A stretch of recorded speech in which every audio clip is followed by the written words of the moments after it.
ઓમ ગણેશ, હર હર મહાદેવ, જય સિયારામ. અને શ્રાવણ માસની આપ સૌને ખૂબ જ શુભેચ્છાઓ, જે શરૂ થશે 13 ઓગસ્ટથી 11 સપ્ટેમ્બર. ફક્ત અને ફક્ત બે એવા સ્તોત્ર હું બતાવીશ તમને હરિહરના, વિષ્ણુ અને શિવના, જે આખો મહિનો તમે કરશો ને તો આ પૃથ્વી પર સંસારી જીવમાં રહેલા, જન્મકુંડલીમાં રહેલા, ઘરમાં રહેલા, જીવનમાં રહેલા જેટલા પણ દોષો હશે એનાથી મુક્ત મનુષ્ય 100% થઈ જશે. એક મહિનો આજમાવી જોજો.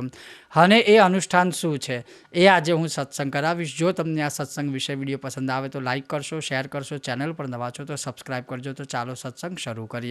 સૌથી પહેલું અનુષ્ઠાન દુઃખ દરિદ્રતાને નિવારણ કરવાવાળું, જન્મો જન્મોની દરિદ્રતાને નિવારણ કરવાવાળું શ્રી શિવ દારિદ્ર્ય દહન શિવ સ્તોત્ર. રોજ 16 પાઠ કરવાના, જો પાઠ એકલા કરવા હોય તો.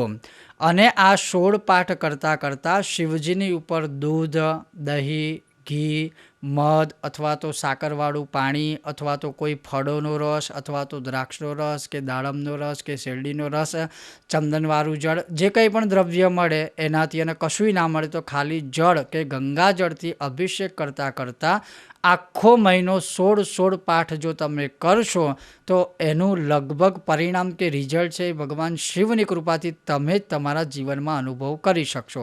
હા, જ્યારે તમે આ શરૂઆત કરો અનુષ્ઠાન આખા મહિનાનું, જો આખો મહિનો તમે કરવાના હોય તો પહેલા દિવસે મંદિરમાં બેસી, એટલે આપણા ઘરના મંદિરની સામે બેસી હાથમાં જળ લઈને સંકલ્પ કરવાનો કે હે ભગવાન શિવ, આખા મહિના સુધી હું રોજ 16 પાઠ અથવા તો 16 પાઠ બોલતા બોલતા અભિષેક કરીશ આવો મનમાં સંકલ્પ લેવાનો. અને કદાચ માનો કે આખો મહિનો ના થાય સંકલ્પ તો, અને માનો કે આખો મહિનો તમારાથી ના થાય તો પછી રોજ સંકલ્પ લેવાનો, જેમ કે આજે હું હે ભગવાન શિવ તમારી કૃપા પ્રાપ્તિ માટે આ 16 પાઠ શિવ દારિદ્ર્ય દહનના કરીશ, અને સાથે અભિષેક કરતા હોય તો અભિષેક. ટૂંકમાં તમે જે રીતે વિધાન કરો એવો સંકલ્પ લેવાનો.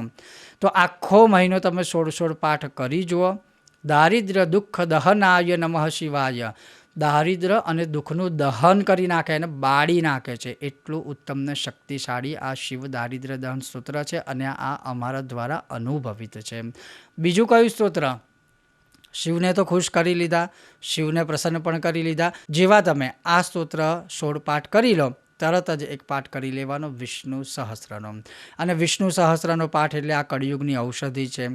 ચરક મુનિથી લઈ શંકરાચાર્યજીથી લઈ અને એવા કોઈ ઋષિ સાધુ સંત કે કોઈ બ્રાહ્મણ નથી કે જે તમને એવું કહે કે વિષ્ણુ સહસ્રનું ફળ ના મળે. એ મળે અને મળે જ. અને વિષ્ણુ સહસ્ત્ર એક એવી ઔષધિ છે કે જેમાં નવગ્રહ દોષ, નક્ષત્રનો દોષ, જન્મનો દોષ હોય, તિથિનો દોષ હોય, કે આપણા પૂર્વ જન્મોના કર્મોનો કોઈ દોષ હોય, અથવા ગ્રહોનો કોઈ દોષ હોય, કે ઘરની અંદરનો કોઈ દોષ હોય, દરેક પ્રકારના દોષોમાંથી મુક્તિ આપે એ આ કળિયુગની ઔષધિ એટલે વિષ્ણુ સહસ્રનો પાઠ. 16 પાઠ દુઃખ દરિદ્રતા નિવારણ માટે એને ભસ્મીભૂત કરવા માટે તમે કરો શિવ દારિદ્ર્ય દહનના પાઠ, અને એની સાથે રોજ એક પાઠ ખાલી કરો વિષ્ણુ સહસ્રનો. બસ આ 2 પાઠ અથવા અભિષેક સાથે આ ઉપાય કરી જુઓ.